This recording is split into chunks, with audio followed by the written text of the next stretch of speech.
So the next one is divisibility by 7. So ano yung rule? So 30,492.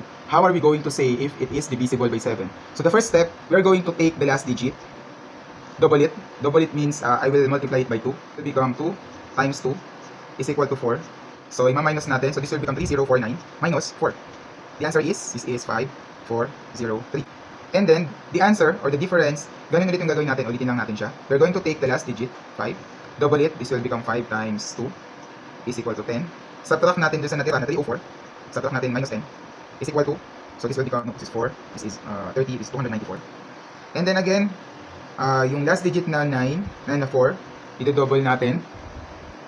This will become 4 times 2, which is 8.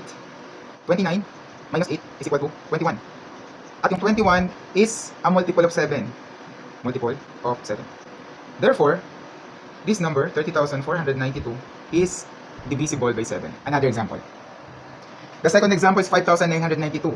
Again, the first step is take the last digit. Kuhanin natin yung last digit. Double it. Multiply by 2, so magiging 4 ito.